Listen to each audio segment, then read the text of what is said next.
What's up, everybody? Welcome to the Jaime Dee Show. Woo! Live on KSHP AM 1400 and 107.1 FM every Monday through Friday from 11 a.m. until 12 p.m. PST out of Las Vegas, Nevada, and live on WRMN AM 1410 and 96.7 FM every Monday through Friday from 1 p.m.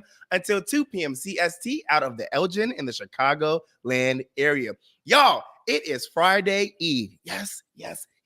The weekend is almost here. The weekend is almost here. Hey, y'all, I'm super happy because the weekend is literally almost here.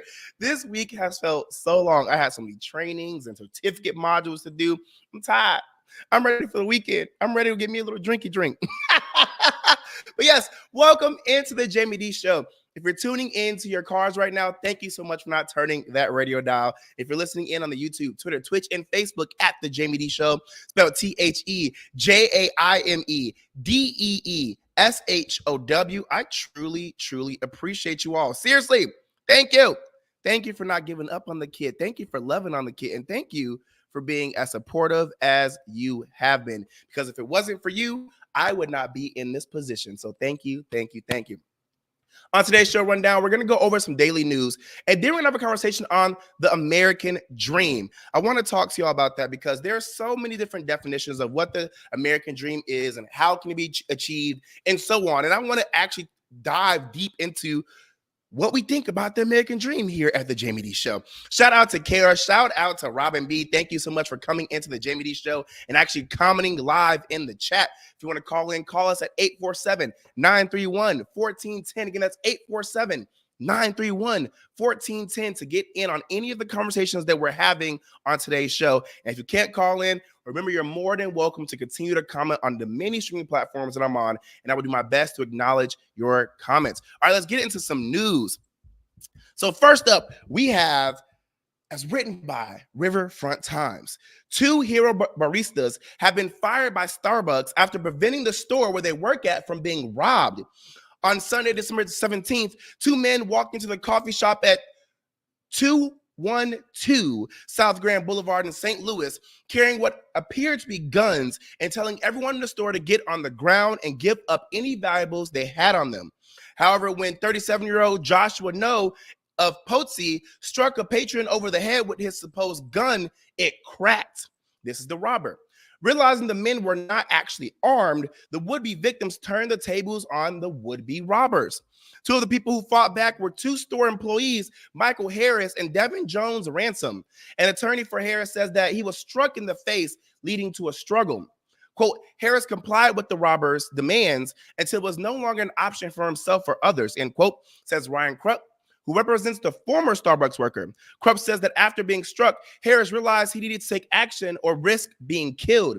Harris, Jones, Ransom, and other patrons fought back, eventually managing to subdue No until police arrived. No's alleged accomplice, Marquise Portadole, 35 of St. Louis, fled the store but was later apprehended. In his booking photo, No indeed looked pretty banged up, with a bloody bump on his head and a dazed expression on his face. Quote, I just wanted to do the right thing as a person and as an employee, end quote, Harris said in a statement. Combined, No and Portadole are now facing more than 20 felony charges for robbery, attempted robbery, and assault in St. Louis Circuit Court. The efforts of the 2 baristas and the Starbucks patrons were widely covered in local media, praised for their quick thinking and for proving once again that even the type of city resident who pays $7 for a latte is not someone to be messed with. Starbucks apparently didn't see it that way. In January, Harris was fired. Jones Ransom has been fired as well. Quote, Michael and Devin were promptly fired by the company without any explanation as to what, if any, policy they violated or what they should have done differently about the situation, end quote. Crump said in a statement. He goes on to say that Harris has been outspoken about safety concerns at the store, which Crump suspects may have been the motivation for the termination. Crump says that he and his client are planning to take legal action against Starbucks. When reached out for a comment, a rep for Starbucks said, quote, the safety and well-being of our partners, aka the employees, and customers is always our first concern. Our partners are expected to follow our carefully crafted protocols to ensure the safety of customers and partners during these situations, end quote. Let me say this. I have worked so many different jobs. I mean, high corporate jobs, medium and small corporate jobs, regular jobs at somewhat type of fast food restaurants and drink restaurants and more. And I'm gonna tell you this: I have not been at any workplace in any training that has taught us what to do if we're being robbed, how to handle a situation if a gun's pointed at us, what to do if we're being robbed in our work uniform. And personally, you're not going to tell me what I should and should not do if I feel like my life is at danger. Now, I completely understand that if somebody came and stole something, you shouldn't be pulling out your gun and shooting that person. You should be chasing that person out the store. Let that person go. These companies have insurance. You'll be fine. No need to be a hero. But if you're being held at gunpoint and your life is being threatened and you realize, oh, wait, I can go toe-to-toe with the robber, I'm going to go toe-to-toe with the robber. You're not going to tell me what I should have done in that situation when you didn't even prepare me to know what to do in that situation. No, I completely hope that these two individuals who were fired from Starbucks get every penny they deserve. Not only were they working at Starbucks for a low pay, but they were also working in a space that they felt that was not safe, and they expressed those safety concerns more than once. On top of that, after expressing those safety concerns, there was a safety issue. They got robbed. And not only did they get robbed, well, almost robbed, they were, quote unquote, held at gunpoint. And my thing is, if you've never been held at gunpoint, you don't know how terrifying that feeling is. So for somebody to feel like their life is literally about to be in danger, you don't know if these robbers are going to just come in, tell you to get on the ground and just leave. Some people are unhinged. They might shoot up the whole place before they leave. Some people don't even really come to rob the place. They just do that out of practice and still kill everybody. So you can't sit here and tell me that I can't protect myself. Child, I ain't doing it for Starbucks. I'm doing it for me. And now you're telling me not only did I have to deal with such a horrible situation that I'm going to have trauma for a very long time, you also fired me? Absolutely not. Give these two young men their coins. Starbucks, you are in trouble, and I hope that they get everything they're coming for from you, period. That's how I feel. Because how dare you fire these people after they've been through such a hard situation? It ain't like they planned the crap.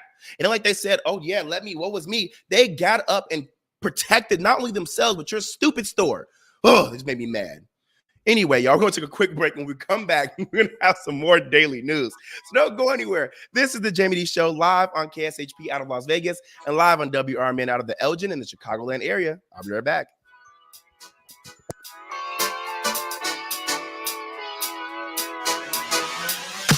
WRMN would like to thank our veterans, like Jerry Christofferson, who talks about the impact of Wall That Heals, coming this spring. That's the first time he talked to his family about the Vietnam War. He was awarded Purple Hearts, but he never wanted to accept them, really, because he thought he should have done more. It means a lot to him. It means a lot to anyone that served in Vietnam and anybody that was in the service. Because when those guys came home, they were treated very badly. We want to fix that mistake. For more information, visit TruePatriotsCare.com. Weekday mornings on the First Shift Show, we talk about community issues, like whether or not we should remove the dams right here along the Fox River. You've got Elgin has huge issue with infrastructure, with the drinking water. St. Charles has buildings built on the river with big concrete abutments. It's going to be an astronomical amount of money. Yeah. And I believe the prevailing sentiment at the board meeting the other night was, we are so far away from this ever becoming reality. It's the First Shift, weekday mornings from 6 to 10 a.m., right here on WRMN. A dream that's been cooking for years, Maria's Little Italy in Sycamore is waiting for you to come and enjoy authentic recipes handed down for generations. Stop in and enjoy bruschetta, handmade focaccia bread, pizza, pasta, sandwiches, and more. Dine in, take out, delivery, or catering is all available. Go to mariaslittle.italy.com and see what you've been missing. From their family to yours, welcome to Maria's Little Italy, where food brings families together. In the middle of the night, everything will be all right if you listen to Coast, right here on WRMN 7 days a week from midnight to 5 a.m. Each night on Coast to Coast, listeners are captivated by George Newry with discussions on news and current events, conspiracy theories, UFOs, life after death, and all things curious and unexplained. Whether you're working third shift or you're just a night owl, catch the most listened to overnight talk radio program in North America, Coast to Coast, every night, midnight to 5 a.m. right here on WRMN AM 1410 and 96.7 FM.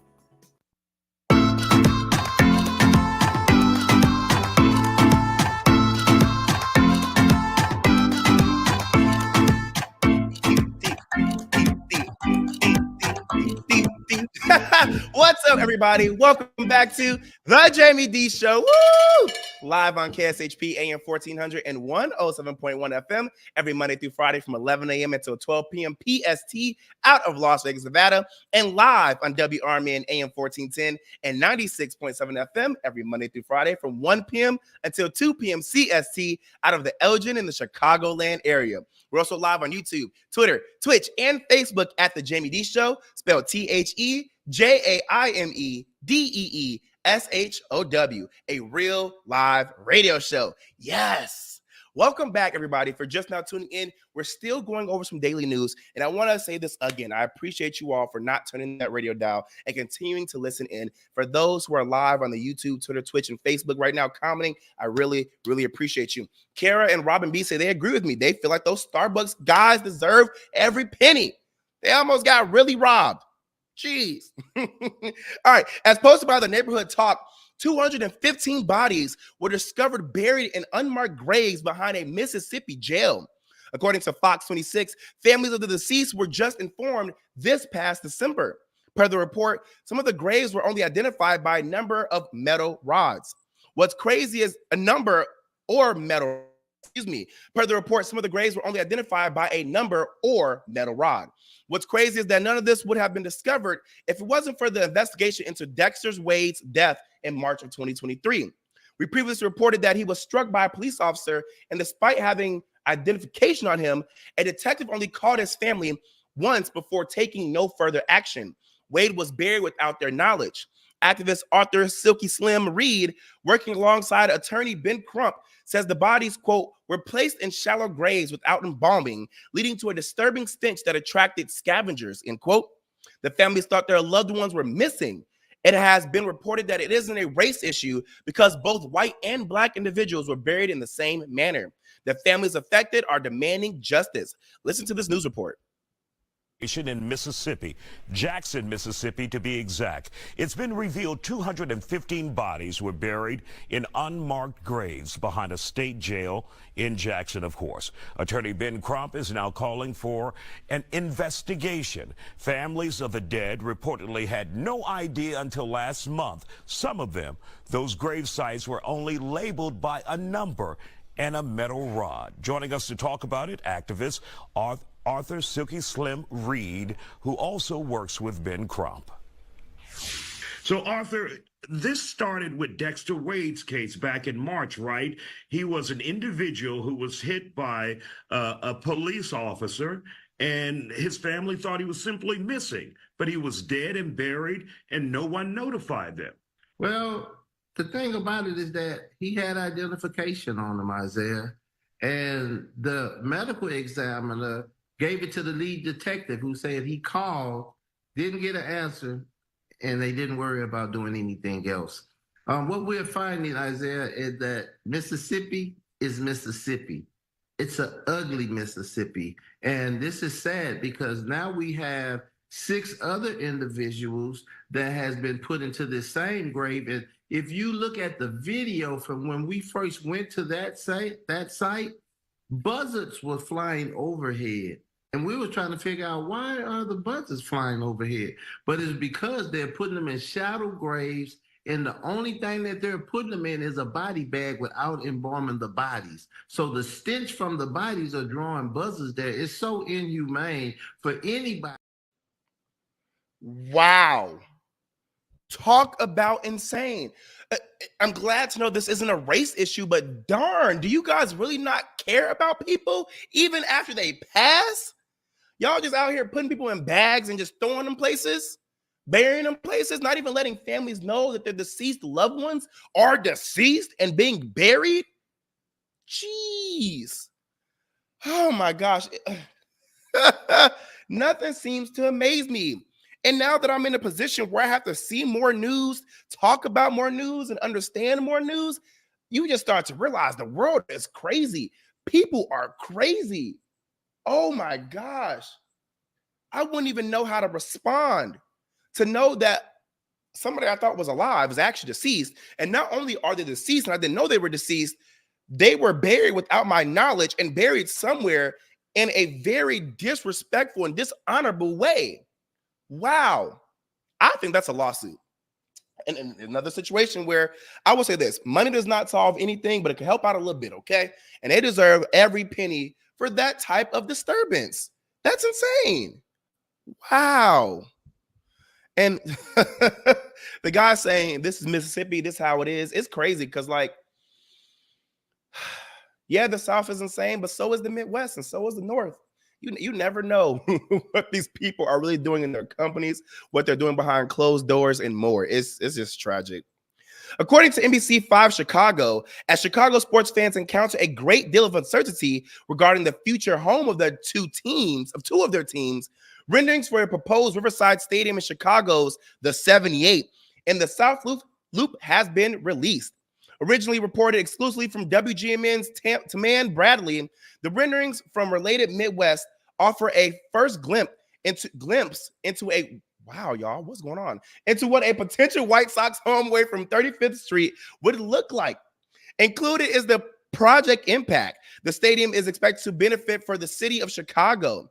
In it, it projects 5 million annual visitors, a $9 billion investment in Chicago, $4 billion stabilized annual economic impact, 32,000 jobs, 1,000 affordable units, 200 million annual tax revenue, 10 plus acres of space for the community, and 1,300 residential units. The park will be located in the 78, an area located in Chicago's South Loop with a name paying homage to the city's 77 official community areas, with the development serving as the city's unofficial 78th neighborhood. A report from the Chicago Sun-Times last month stated that the Chicago White Sox are considering constructing a new stadium on the plot of land, with the move taking place after the team's lease at Guaranteed Rate Field expires following the 2029 season. The Related Midwest does not own the land at the team's current home at 35th and Shields. The group did release conceptual renderings of the area. Quote, understanding there would be a robust community process to determine the best use for this land, end quote. A move to the 78 will see the White Sox leave their longtime neighborhood for the first time, moving the club to a plot of land in the South Loop, bordered by Roosevelt Road on the north and the Chicago River to the west, Clark Street to the east, and train tracks near Ping Tom Park to the south. Wells Street would run through the planned development. The area would feature considerable public transit access, with 3 CTA lines stopping right at Roosevelt and State Street, just a couple of blocks east from the property, the red, green, and orange lines. Several bus lines also provide close access to the area. The 3, 4, 12, 18, 24, 29, 62, 130, 146, and 157th or 157th line. For fans who want to ride down the river, there's also a water taxi stop at Ping Tom Park. So there's a new development coming to Chicago. You might see the White Sox Arena Stadium there in 2029. And from the renderings, it looks like a pretty awesome place. I mean, it's 2024. That's in 5 years, pretty much around the corner as it pertains to years. So, hey, we'll see how that turns out. The Neighborhood Talk posted that a young woman in D.C. went viral for helping a homeless man who randomly asked her for tea on the street. The inspiring video led to a GoFundMe being created and over $400,000 being raised for the man. Well, now it's being revealed that man, Alonzo Douglas Herban, is actually a convicted felon and a serial abuser. According to Fox 5 DC, a woman who decided to keep her name private says Alonzo attacked her at Founder United Methodist Church back in June of 2020 while they were both homeless. In a graphic video, Alonzo can be seen putting a scarf over the woman's head and repeatedly punching her in the face. The woman says she suffered 2 black eyes and woke up not knowing why she was attacked. The woman says Alonzo is known for being a dangerous person in the homeless community. So when she saw the viral video, she was immediately triggered. Quote, I'm speechless, end quote. She said, quote, I don't understand how a human being can act like this. He's a sociopath. He does not have a sense of remorse. I've been struggling since. I'm an alcoholic in recovery, she said. Quote, last week was my 18th month anniversary. In the last 2 days, I came close, but I didn't because he's not worth it, end quote. Fox 5 DC also discovered that Alonzo was sentenced to 5 years in prison back in 2012 for stabbing a man in the neck with a screwdriver during a fight. He served his time and was released. He then got in trouble for other crimes and was sent to a halfway house in 2023, where he ultimately escaped and was returned by the U.S. Marshals Service. It's unclear when he was released again, but he was obviously homeless in the viral TikTok video. Quote, why is he on the street? How many people has he hurt before? I'm sorry he is locked up for good. End quote. The woman said, quote, he will not stop. I don't know what they're waiting for. End quote. Take a look at this news report. The man in that viral TikTok video goes by Alonzo. Tonight, I exclusively spoke with a woman who says years ago here in D.C., he beat her up when she was homeless, and now she's only sharing the harrowing details with Fox 5. The attack was caught on camera, and we want to warn you, it may be difficult to watch. This is exclusive video you will only see on Fox 5. Police say Alonzo Douglas Hebron. He says, I do not understand how a human being can act like this. He's a sociopath. He does not have a sense of remorse. The victim, who wants to remain anonymous for safety reasons, says she woke up at the hospital not remembering what exactly happened to her. She's sharing these photos of the aftermath. Is this the man who assaulted you? Yep. The victim claims Hebron is known as a violent and dangerous person in the homeless community. That's why she says watching this viral TikTok video is triggering. I've been struggling since then. I'm an alcoholic in recovery. Last week was my 18 months anniversary. And the last 2 days, yeah, I came close. I didn't, because he's not worth it. After an hour. However, she does not fault the young lady for trying to help someone. I was heartbroken. Heartbroken. I mean, first of all, kudos to the woman who did this. She meant well, and I do applaud her for that. I know it was a lot of work for her to do so, but portraying him as something he just simply isn't. Records reveal back in November 2012, Hebron was sentenced to 5 years in prison for stabbing a man in the neck with a screwdriver during a fight on Queen Street in Northeast D.C. The suspect's past also includes other assaults and robberies. According to D.C. courts, Hebron was released to a halfway house last year in June 2023. He escaped and then was returned by the U.S. Marshal Service. It's not clear when he was released. Why is he on the street? How many people does he have to hurt before? I'm sorry, it's locked up for good. He will not stop. I don't know what they're waiting for. Now, the victim you just heard from wants to make it clear it's not about the more than $400,000 that was raised for Alonzo. She's sharing her story because she does not want anyone else to get hurt. Wow. I'm watching this like, you literally never know who you're helping. Oh my gosh. Oh, you just don't know who people are. I'm telling you, people are crazy. People are insane. And when you think you're doing a good job, it comes out that you just helped out a sociopath. That video of him strangling and beating that woman is horrific. I don't blame that lady for coming out. Okay, I will say this too, though. How you gonna come out, have your whole face, show pictures and show videos, but say you want to rename anonymous, somebody's gonna identify you. But still, I'm not laughing at her, I'm just laughing at that fact. Wow, I'm so sorry for this victim. I'm sorry that this happened to her, and I'm sorry that she has to deal with this trauma of seeing how maybe she's still in the same situation that she's been trying to get out of, but the person who abused her, the person that she believes doesn't deserve help, doesn't deserve to get out of the situation that they're in, is getting everything that she's probably working for or needing from people. You just never know who people are. I feel like I've been saying that so much on my live radio show. After seeing these news reports and talking about these stories, you never know who a true person is, or you never know how somebody's going to flip and act out. Crazy. I'm praying for the victim. And it's just crazy how even when you feel like you're doing a good thing, it turns out that you did a bad thing, or that you made it worse for somebody else. Wow. All right, y'all, we're gonna take a quick break. When we come back, we're gonna have a conversation about the American dream. Yes, the American dream. So stick around. This is the Jaime Dee Show live on KSHP out of Las Vegas and live on WRMN out of the Elgin in the Chicagoland area. Don't go nowhere. I'll be back. For local information and fun times in the mornings, listen to Marky B and Larry Jones on The First Shift. Maybe we need to get a radio intern in to help you. Maybe so. Somebody that you won't have to pay and you can treat them tough. I can haze them. You can't haze. You'll get fired.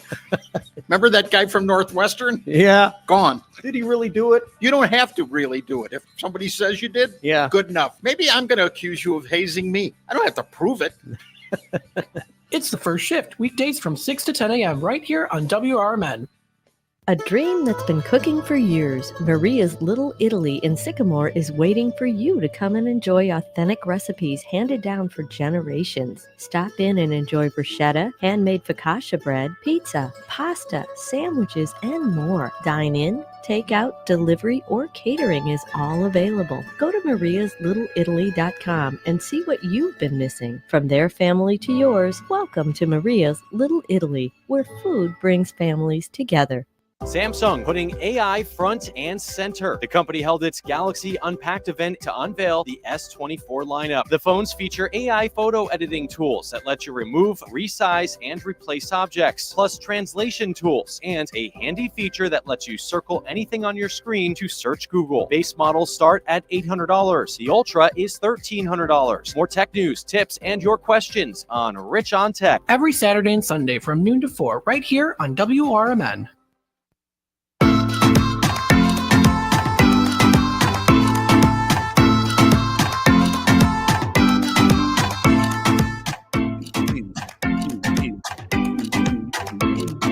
What's up, everybody? Welcome back to the Jaime Dee Show. Woo! Live on KSHP AM 1400 and 107.1 FM every Monday through Friday from 11 a.m. until 12 p.m. PST.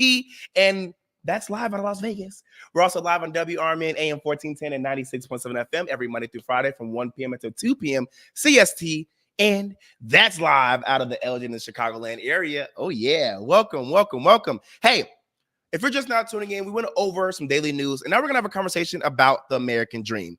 And I'm going to be honest with y'all. I absolutely hate the idea and concept of the American dream. And I know I'm going to get some pushback for that, but I said what I said. The American dream isn't a dream that everyone can live. It feels like it's tailored more so to a certain demographic. And from what I'm starting to see, and even here, even that demographic is starting to see a struggle with obtaining the American dream. Now, if you don't know what the American dream is, according to Investopedia.com, quote, the American dream is the belief that anyone, regardless of where they were born or what class they were born into, can attain their own version of success in a society in which upward mobility is possible for everyone. The American dream is believed to be achieved through sacrifice, risk-taking, hard work, and hard work rather than by chance, end quote. The reason I don't care for the concept of the American dream is because I feel like the American dream is dying or is honestly already dead.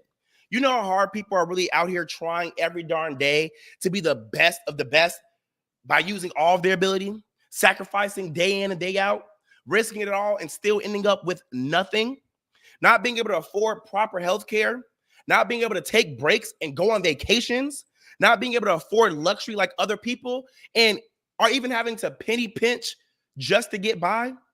The cost of living has skyrocketed because of inflation. It's hard as heck to find not only a job in general, but a job you'd enjoy and not feel miserable having to go almost every darn day trying to be at that job when you don't want to be there. And on top of that, a majority of people are not even getting paid what they deserve. I'll say that again. Inflation has skyrocketed. It's hard to get a job in general. It's hard to find a job that you enjoy, and it's hard to not feel miserable at a job just because you're trying to make money and going day to day, having to fight that miserable feeling, and on top of that, still not getting paid what you deserve. We all know minimum wage is a bunch of BS, and even when they increase it, they turn around and increase the cost of living, defeating the entire purpose of increasing the pay wage. And it ends up being the same crap anyway, disguised as a "we got your back, and this is for the people" moment. Our systems politically, corporately, and socially are broken. And if you don't believe me, let's watch and listen to this report posted on YouTube by CBS News, where they talk with an expert about what happened to the American dream. Saving the American dream. Thousands of striking auto workers hold up signs with that slogan as they fight for better wages and better working conditions. In their words, they're fighting for the American dream. David Leonhardt of the New York Times has written a history of the American dream in his new book, Ours Was the Shining Future. It's not just a slogan. The idea is at the heart of the political and economic debates we see on picket lines and at campaign rallies. And David joins me now. Welcome, David. Congratulations on the book. Thank you. I know there's a whole book behind this idea, but define the American dream for us. So it comes from a 1931 book, which is remarkable because 1931, of course, is the Great Depression, in which an author named James Truslow Adams says it is the most important idea that the United States has contributed to the world, which is that citizens of every rank can expect to have a better, richer, happier life. That's the American dream when it was first defined. And I actually think the way people think about it is remarkably similar still. And how healthy was it post Truslow Adams's definition, and how healthy is it now? Well, when he came up with the term, there were all kinds of reasons to think that it wasn't that healthy. Right. But in fact, it quickly became to be. So 92% of Americans who were born in 1940 went on to earn more money than their parents did. That's remarkable. Think about how many of these families would have endured a layoff or a health crisis, and yet still the vast majority across races, 92%, grew up to earn more money than their parents. For young people today, the odds are roughly 50-50, according to academic research. It's basically a coin flip. That's so different for a society. And that connects from being a campaign reporter with the idea that always candidates would say the next generation is going to be better than the one before it. So you've brought it to concrete terms, but that's those are the numbers behind that promise. So how useful are political campaigns in being the place and the way through which people get the policies that would allow the American dream to continue? Yeah, we're living in an age when people are so cynical about politics, as you experience when you go out on the campaign trail. And I understand why people are cynical about politics. I mean, the statistics we've just talked about are one reason for people to be frustrated. But I really think Americans shouldn't lose sight of the fact that actually the political system has a kind of amazing record of changing this country. So whether it's the labor movement in the 1940s and 50s, whether it's the civil rights movement in the 1960s, the women's movement, the disability rights movement, more recently, the movement for marriage equality, or coming from the political right, the incredible grassroots movement that changed abortion laws in red states and ultimately elected people to appoint different Supreme Court justices. So our political system is enormously powerful. I think part of the problem is we haven't really had a movement from either the Democratic or Republican Party that's organized around trying to lift the living standards of most Americans. And is that because, so you've named the problem is there, and people feel it because we have poll after poll that shows people feeling like the economy is unfair, they feel like they're not doing well. Is it because politicians aren't listening, or that it is just more profitable as a politician to rile people up on cultural issues or on other kinds of issues, and not these ones that you've put at the center of your book? It's certainly complex, right? And politicians have a hard job. But I think you put your finger on something important there, which is a lot of our fights really are about these cultural issues. And look, those are real divisions, and I understand why people feel so strongly about them. But the result is we really don't have movements in this country that are significantly focused on trying to lift the living standards of particularly working class people, particularly people without a college degree. The Democrats have increasingly become the party of college graduates and affluent professionals. And the Republican Party really does still seem committed to this economic vision from the 1980s that really hasn't delivered the results that Republicans promised it would. And so I think a big part of it is our focus is elsewhere rather than on doing things that would really make a difference to most people's living standards. Now, let me ask you about three pieces of legislation which might touch on what you've written about, which is the CHIPS Act, the Inflation Reduction Act, and the infrastructure bill. Are those aimed and getting at some of the issues that you're talking about? And is it then a question of the work's being done, people just don't recognize it? I think those are important contributors. I think when you look at some of the best decades and best years of economic growth we had in this country, they were in part because of huge investments that we were making as a society. Bipartisan investments, right? The FDR and Truman started some of them. No president in the 20th century increased investments in the future more than Dwight Eisenhower, a Republican. We really got away from that recently. President Biden seems to recognize that. And some of this legislation, semiconductors, infrastructure that you mentioned, that is the kind of thing that really in the past has made a major difference for economic growth. But it's not a cure-all. And so some of it is that it's going to take a long time. But other parts of it are we also have all kinds of other problems with tax rates, with people's ability to win raises in their jobs. So I think those things in that legislation, I think they're important and probably positive economically, but they're going to take a while and they're not enough. And a tiny bright spot in the sense that they were bipartisan. Some of them were, yeah.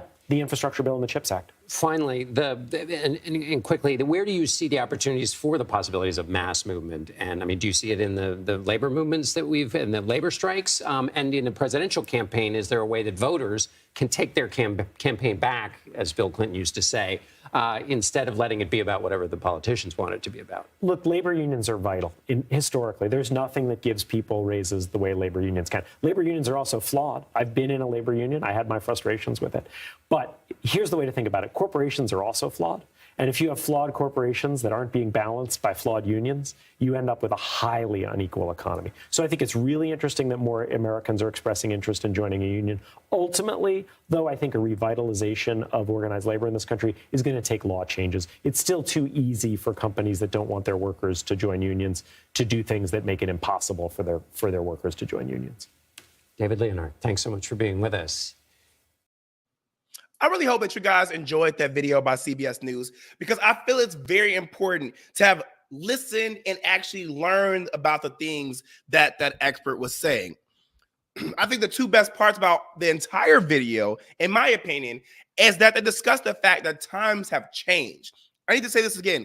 Times have changed. What they were fighting for back in 1940, what they thought would happen in 1950, what they thought was best for us in 1960 is not cutting it in 2024. And on top of that, we don't have movements done by people in politics that address and try to solve the living standards of not only just working class individuals, but all Americans. And that is why I feel like the American dream is a bunch of BS today. Because while I think it's an amazing concept that if it was done right would be beautiful, it's a concept right now that is flawed, that is not working for us. And it was made for a specific demographic back in the day, not realizing how life would change all these years later. We are seeing time and time again that politicians are not listening to the general public. And they're not caring about trying to actually help us, but they care more about trying to rile up people on cultural issues versus solving the true problems that we're facing in this country. And it's sad. It's sad. On top of that, they're not even doing a good job of explaining to the general public what the real issues are and what they're trying to make become issues. We don't even know what the heck they're fighting about most of the times. I just want better for us, because we as people can't even wake up and truly make a difference in our lives. Y'all, we're going to take a quick break. When we come back, we're going to have some more conversation about the American dream. So don't go anywhere. This is the Jaime Dee Show, live on KSHP out of Las Vegas and live on WRMN out of the Elgin in the Chicagoland area. I'll be right back. Samsung putting AI front and center. The company held its Galaxy Unpacked event to unveil the S24 lineup. The phones feature AI photo editing tools that let you remove, resize, and replace objects, plus translation tools, and a handy feature that lets you circle anything on your screen to search Google. Base models start at $800. The Ultra is $1,300. More tech news, tips, and your questions on Rich on Tech. Every Saturday and Sunday from noon to 4, right here on WRMN.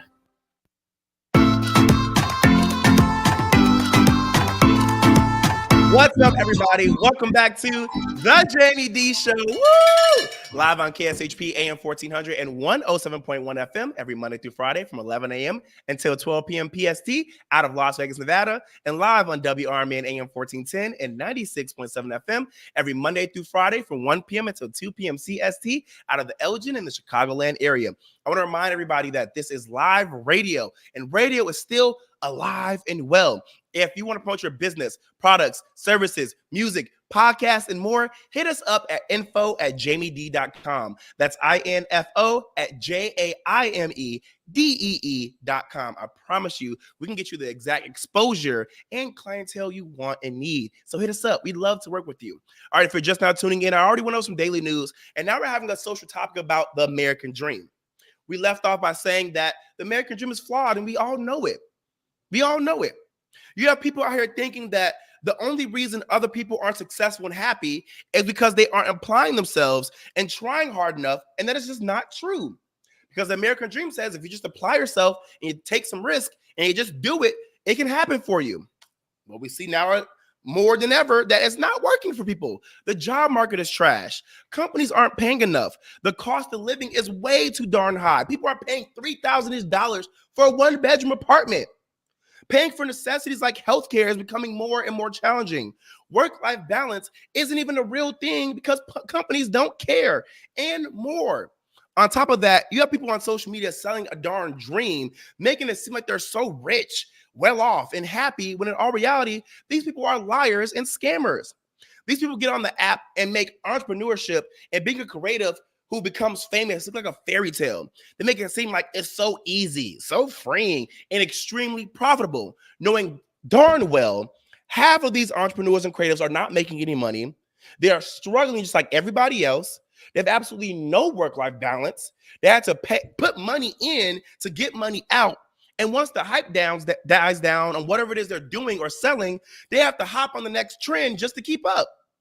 This isn't me hating on entrepreneurs and creatives, because a lot of entrepreneurs and creatives do work hard and make good money or even riches. That's true. But there are a lot more entrepreneurs and creatives out there who just happen to get lucky and strike gold. And let's call a spade a spade. Come on now. You got people who are doing the work, people who got lucky, and people who are acting like they're doing the work when it's not really true. And they're making it all seem so good. The American dream is supposed to be a dream that every American should be able to obtain as long as they apply themselves, right? Not as long as they get lucky, follow trends, and lie and scam to make it there. You have people who are trying to make an honest living, and it's just too hard to do. And what I hate the most is how people don't realize that we are humans, that all have different wants and interests. Yet we so often crap on other people for wanting what they want. Some people love corporate life. Some people love entrepreneurship, and some people love being a creative. All that is okay. Get it how you can and be good at what you do. But that's not okay. But what's not okay is how hard our society makes it for honest people to make an honest living and enjoy what they do. I saw this girl on Instagram a few days ago crying about why she was crying because she got to a point in life where she had to humble herself and go business to business, passing out a physical resume. And she was doing this so she could get a job. Her name is Lahani Santos, and I want you to hear what she had to say. Take a listen. This is the most humbled I've ever felt in my life. I'm literally holding resumes, a stack of them, so that I can go in person to places and say, are you guys hiring? It's honestly a little bit embarrassing because I'm literally applying for like minimum wage jobs, and some of them are being like, we're not hiring, and it's like, what? This is not what I expected. I graduated college with 2 degrees in communications and acting. I speak 3 languages. Oh, this sucks. Like, I just want to be a TikToker if I'm being so for real with you. But I can't be delusional anymore. Like, I literally need to make money. So, I'm just going to keep trying. Look, call her crybaby, call her lame, call her whatever it is you want to call her. But this is a reality for a lot more people than you think it is. People are out there thinking that they can't even get regular jobs anymore and that they have to be a TikToker. And there's people out here who don't even want to even look at regular jobs because TikTokers seems like they're doing so many amazing things versus those who are living regular lives. And so they just want to be a TikToker. I mean, there are 2 different sides. Those, like I said, who want a regular job but can't find it and feel like, geez, I might as well just be a TikToker. And those who, again, won't even look at regular jobs and go to being TikTokers because TikTokers crap on regular jobs and make it seem like it's so easy to be a TikToker. I had to explain that twice for y'all to truly get it. This is the world we are living in. And I actually want to take a step back to read some of these comments on YouTube. Naturally Radiant says, their American dream was never ours in the first place. It's an ideal for immigrants who come to America for what their version of the American dream is, but I digress. Robin B says, my idea of the American dream isn't material or financial, but I know it is for a lot of people. Naturally Radiant says, might I add, since it is Black History Month, that dream was never for Black people either. Robin B says, very true to Naturally Radiant. She also says, heavy on the scamming. People are out here scamming and lying and making it seem like what they're doing is actually real. And that's how I feel. You don't know what brings people to have to search for work. Sometimes they need extra money because of new bills. Sometimes they fall on hard times. Sometimes they have to take care of others. And sometimes they're just now entering the workforce trying to make it. I know we look at people like her, the girl who was crying on that video, and say, oh my God, suck it up. You're such a crybaby. It's not that hard or that serious, when in all reality, it is that hard. It is that serious. And we've all been in that same situation of fear, sadness, and frustration trying to find and secure a job. We may have just not posted ourselves crying, but crying to yourself, complaining to your friends and family, getting frustrated or angry, and whatever other emotion you express is the same darn thing that this woman was doing in her video. We just aren't judging ourselves as harshly as we're judging her because, well, what she is doing is different than what I did, when in all reality, it's not. It's hard out here for everybody. It doesn't even feel like companies are hiring for real. It just feels like companies are posting jobs online just because. I know I can't be the only one who gets on sites like Indeed.com and LinkedIn.com and feel like I'm aimlessly applying, because where is my application really going? Are these companies even getting my applications? Are these job postings even real? Are they hiring for real? Well, Andrea Berghoff says statistics show that my suspicions aren't wrong. A lot of these companies aren't hiring, and these job postings are fake job postings. Here's what you have to say on the matter.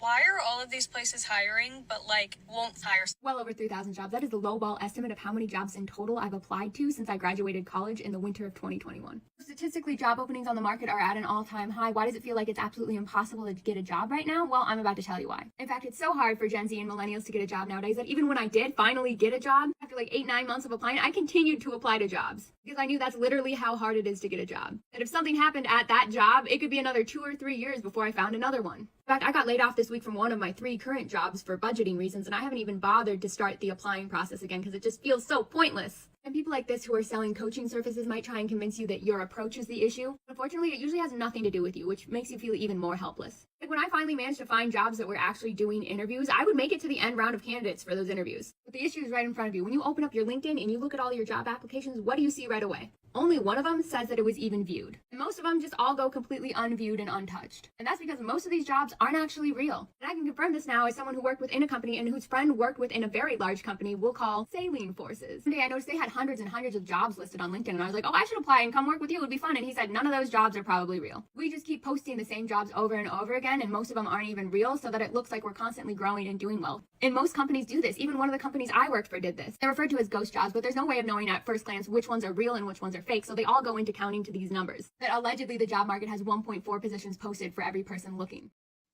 Let me tell you, what she's saying is not true. Like I told you, I've worked at so many different type of jobs: regular jobs, creative jobs, media jobs, entertainment jobs, food service jobs, corporate jobs, you name it. I've worked at all of them so far. And I can tell you, she's not lying. Especially in my industry, in the media and in the entertainment industry, a lot of these jobs be fake. They don't be looking for people, and they be posting stuff knowing that they already hired somebody and knowing that they're going to hire a celebrity or somebody with some following anyway, and not give a person like me a real chance.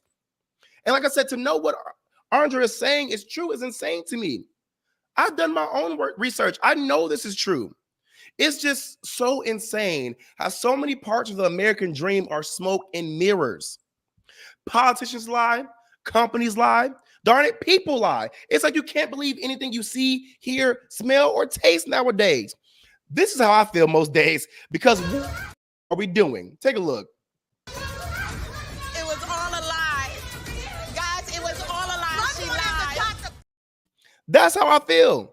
That's really how I feel. I just want better for us as a society, because life shouldn't be this hard and it shouldn't take this much out of us on a day-to-day basis. Most of the crap we deal with in life is made up anyway.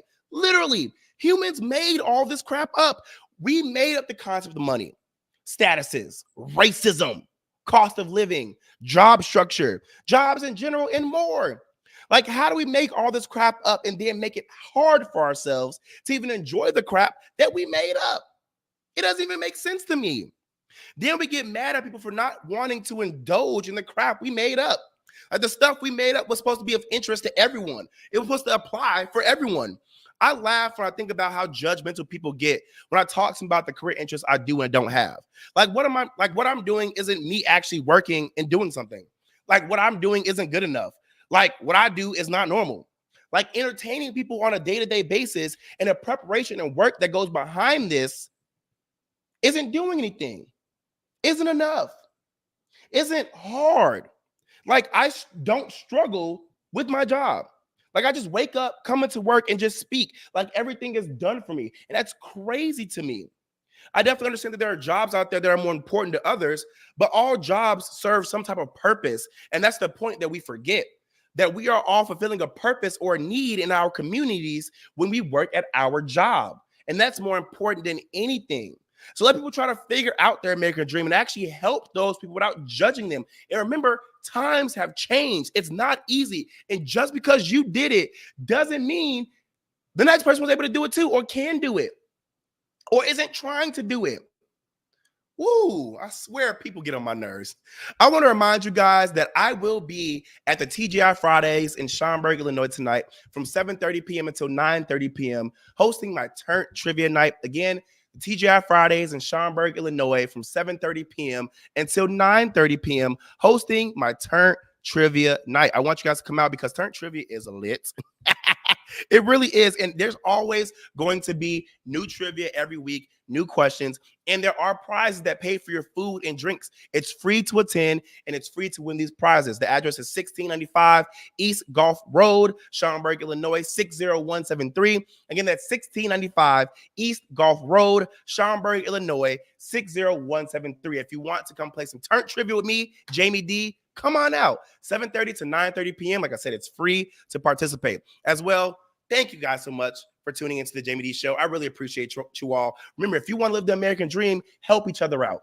All right? And shoot, help me out by hitting me up at info@jamiedee.com to promote your business, products, services, music, podcasts, and more. I'm trying to live this American dream, all right? All right, I love y'all. This has been the Jaime Dee Show live on KSHP out of Las Vegas and live on WRMN out of the Elgin and the Chicagoland area. I love y'all, and I'll see y'all tomorrow. Peace out.